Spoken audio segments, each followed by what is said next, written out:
Hello. We'll continue our discussion of interference with light. Okay, so taking a look at this problem on the right here. So we have the same setup as before. We have a double slit and we have a screen behind it. It looks like we have, assuming the light incoming here is red laser light, coherent laser light, so that these sources are in phase, you get this pattern of a bunch of bright fringes and dark spots in between. So this video is going to explore what happens if we put another hole right there at the same distance d away from this slit as these two are apart from each other. So the idea is that we're going to be able to talk about diffraction gratings with any number of slits, and we're going to assume that they're all the same distance apart. So that's the question we want to be able to answer. What happens when we cut a slit right there? And actually, this is a question on interference. So the book starts off with a warning saying that even though this is called diffraction grating, normally the term diffraction refers to single slit diffraction. So remember, we're focusing on differences in phase between light that enters this slit and this slit. And we call that interference. We're considering those as distinct sources, so we refer to that with the word interference. Diffraction, we'll explore in the next video, refers to like part of this slit and another part of this slit interfering with each other. So it's just kind of like the same source, light interfering with itself. So diffraction grating is talking about multiple slits and the interference of one slit and another one, again assuming that they're infinitely small. So your book mentions that, oh, by the way, it should probably be referred to as interference gratings rather than diffraction gratings. So don't get confused with the terminology. So even though we're using diffraction grating, it's an interference phenomenon separate from diffraction, single slit diffraction that we'll talk about when we go over night 33.4. Okay, back to this original question. What happens to the spacing between bright fringes if we cut a third slit here? The answer is that there's no difference. So the first part of this video is just exploring why there is no difference in the spacing. So at delta y1, even if we remove this, even if we remove this portion right here and create a third slit, there will be no difference in the spacing. So from the center of this bright spot to the center of the adjacent bright spot, no difference in that length. So we want to understand why that is. So I'll draw a picture here. Your book has a better picture. Okay, so first let's focus on a double slit. So if you have a double slit, remember we're looking at, that this picture is exaggerated. So this distance d here is going to be pretty small compared to the distance to the screen right here. And in particular, the light that's coming out here and the light that's coming out here are approximately parallel. So we're always working under that approximation, even if we're not assuming that the angle is small. So this angle could be 30 degrees, which is not small angle approximation. We're still assuming that the light coming out here and the light coming out here are approximately parallel. So just drawing a parallel line here, and then this one is going to eventually meet up with that line. So they're very close to being parallel, and eventually they're going to, let's say that they meet up at a point that's constructive interference. So in other words, I'm drawing a ray here and a ray here that's meeting up at the center of one of these bright spots. So there's a path length difference. This light ray on the bottom travels an extra distance. This right here, that's the path length difference. And it's equal to m lambda in order for there to be constructive interference. So what happens if we now consider light coming from a third slit? It's also going to come out parallel. So the phase difference relative to the first one is this. The phase difference relative to the second one is this. It looks like the path length difference here is exactly twice as big. So in other words, if this is constructive interference,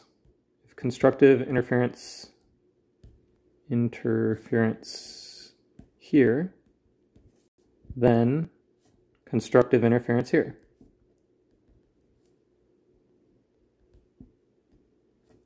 So no matter how many holes we make, as long as they're all the same distance apart, it looks like the path length difference is going to be the same integer. You know, if we have constructive interference here, then we definitely have constructive interference here. If this is lambda, this is going to be 2 lambda. This is 5 lambda, this is going to be 10 lambda. So no matter how many slits we have here, it's not going to change where we have constructive interference. So this is true. So we're not changing the fact that we have constructive interference. We're not changing it for any one of these bright spots. And so I could consider parallel rays. They're all meeting right here, all meeting right here, all meeting right here. It's all true for them separately. So it looks like those delta ones aren't any different. So let me repeat this formula. D sine theta is equal to m lambda. So that's also true for diffraction gratings.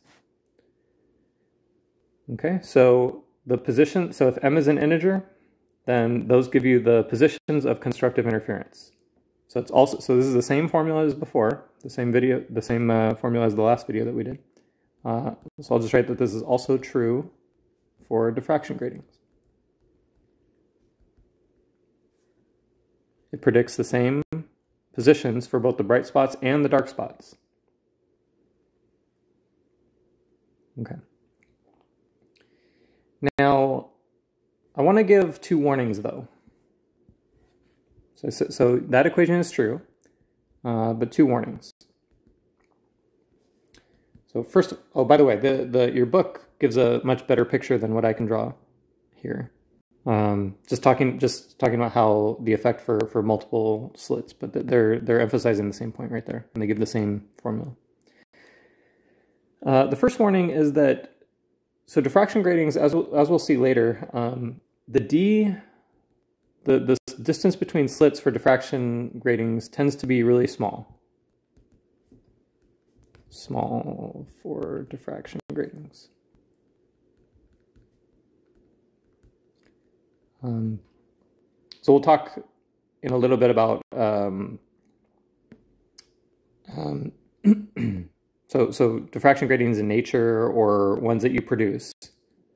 So a lot of times you have a film and you can just put in a lot of slits very, very close to each other. D tends to be very, very small for diffraction gratings, and so you have to be really careful in using the small angle approximation. So notice in this formula, if D is really, really small, theta gets bigger and bigger for a fixed m and a fixed lambda. So as D starts to get close to the value of lambda, your theta starts to get pretty big, and you can no longer use the small angle approximation. So small angle approximation might not be valid. So you want to be careful. If you're using the small angle approximation, then you get something like theta equals 45 degrees, then you shouldn't have used the small angle approximation. And you got to redo the problem using sine theta rather than, say, y over L. The second warning is that for the interference formula, remember last video we had this formula, that the intensity profile looked something like this. So this is just no longer true for diffraction gratings. So I'm just going to cross that out. So it's only true for the double slit. So I want to be clear about the difference between I for the double slit. So this is 2 slits, and then I versus position on the screen. So really this goes, these graphs I'm going to draw are for positive or negative y, just for space. And n slits. So let's see here. 2 slits, looks like we had a cosine squared. So this went like this, up. This was a cosine squared. That's what a cosine squared looks like. So this was, they had amplitude 4 times the intensity through any one slit. This was a cosine squared. For n slits, the maxima, because there's more and more light going through all of the slits, the maxima tend to be a lot higher, but they're a lot sharper. So what this winds up looking like is it's very, very narrow, and then there are these smaller peaks. So down here I'm drawing like it's going up and down and up and down and up and down, but it's interference between a bunch of different slits that have random phases. So the intensity, so they tend to destructively interfere, not perfectly always, but for the most part. And then the position here, so remember this is y equals 0, this is y equals y1, the position of the first maximum, the second maximum, the third maximum. So this y1 doesn't change location. That's what we said in the previous formula. But what does change is the intensity and the fact that it's no longer a cosine squared. So the intensity just jumps up very, very big. It's very, very bright at those positions, but for the intermediate positions, it's not nearly as bright. So y2, y3. So for n slits, what winds up going on here is that you still have, so the scaling here is n squared times the intensity in one slit. So just like here, we're plugging in n equals 2. Here you get, so what's going on is that you have n slits and they're all constructively interfering, so the amplitude increases by a factor of n, but the intensity is proportional to amplitude squared. So that goes like n squared. Now from conservation of energy, if you let in n, so if the energy is going through n slits rather than one slit, the energy should only go up by a factor of n. So tied in with this, even though this increases by a factor of n squared, these widths right here, the width is proportional to 1 over n. This has a lot of interesting consequences, actually. So by the way, your book is showing this. So notice how these things are really, so that doesn't look like a cosine squared at all, right? It flattens out and they're starting to get really narrow. But that's nice, actually, from an experimentalist point of view. Like, it makes these fringes a lot easier to see. Notice how these aren't equally spaced, which says that the small angle approximation is not valid here. Right? All of these the distances here would all be the same if we were working in a small angle approximation. So, you know, when I say what happens to the spacings here, I'm assuming small angle approximation. But you know, in general, you got to be a little careful with that because of this equation right here. So what am I getting at here? So I want to bring up spectroscopy for any of the chem majors out there. So this is a really useful tool. So you can use a diffraction grating with a lot of different slits, and it really, you're able to see different colors very, very well. Because remember, different wavelengths are going to be spread out by different amounts. So the picture right here in the book is showing sodium. So light, I think, from a sodium lamp. What they're saying? Yeah, sodium doublet. So sodium. So if you've taken any chemistry, like atomic physics or atomic chemistry, you know that different elements give off different wavelengths of light in their atomic or molecular transitions, and you can catalog all sorts of different molecules and atoms based on what they emit. And this is a way of experimentally measuring what wavelengths the light is emitting. So if you see, so sodium in particular will have, there's a blue wavelength and a violet wavelength very, very close to each other. And if you only used a double slit, if you passed that light that came from a sodium lamp through a double slit, you wouldn't be able to see the difference between these two. They would overlap and it would just look like one blob. But because of this fact that these interference fringes, or that the intensity pattern gets so narrow, lets you see the difference between these two. So you can see it maybe more clearly on the left. It's violet light and then blue light. So the violet light is at a lower angle because it has a lower wavelength. Remember, violet has a lower wavelength than by this formula right here. Lower wavelength right here means the position of the first constructive fringe, the first constructive maximum, will be at lower. So lower lambda means lower theta, which means closer to the central position. So this is the violet one, and this is the blue one, right? The same D for the same diffraction grating. So it's really useful in spectroscopy to identify what elements you have. So really you have a whole bunch on top of each other. So just seeing this doublet, though, is probably a sign that you have sodium. And you know, all sorts of different elements have different characteristics. So using this fact is spectroscopy. Then your book talks about a little bit more, a few more examples in nature with natural, well, I guess DVDs and CDs aren't natural, but they have grooves in them that are very, very small. And the reflections off those act as a bunch of different sources. So reflections off here act as a bunch of sources that can add together constructively or destructively. And the positions of the constructive interferences depend on the wavelength. And so this is why when you look at like a DVD and you hold it at different angles, you see different colors. You kind of see a rainbow of colors right there. Yeah, so I wanted to go over one example as well. So this is an example from the end of the chapter. Light of wavelength 620 nanometers illuminates a diffraction grating. The second order maximum is at an angle 39.5 degrees. So this is already saying we can't use the small angle approximation. So I have to use the d sine theta equals m lambda.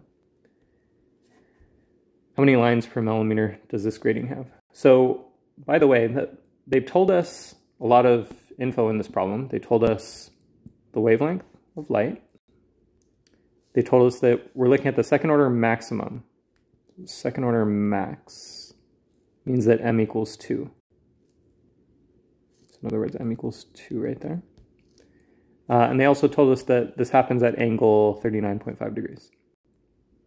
So the first step is to find the slit separation d, and then turn that into a quantity that's more how we normally refer to diffraction gratings. So a lot of times d is very, very small for diffraction gratings, and so we say how many lines per millimeter. By the way, lines, same thing as slits. Okay, a lot of times these slits are done vertically, and so they look like lines. So that's why they're referred to as such. So find d first, and then find slits per millimeter. Okay, so to solve that, so first we're still just solving for d. So d is 2 times 620 nanometers divided by sine of 39.5 degrees. So plugging that in, we get 1.95 micrometers. So you get 1,950 nanometers, and then turning that to micrometers. So that's step one. And then the second step is, well, we need to find out slits per millimeter. It's going to be a number much bigger than 1, right? This is much, much smaller than 1 millimeter. So in 1 millimeter, we can pack in a lot of slits. So we can just take the ratio. So just take this divided by 1 millimeter to find out how many slits.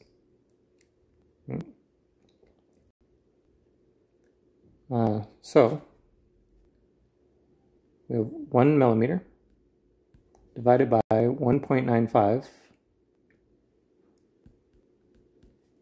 micrometers per slit.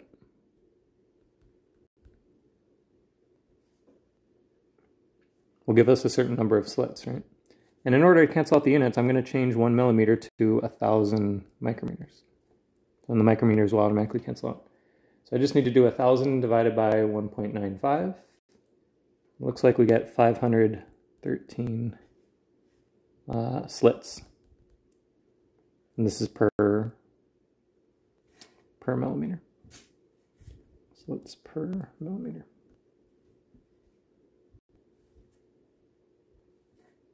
Okay.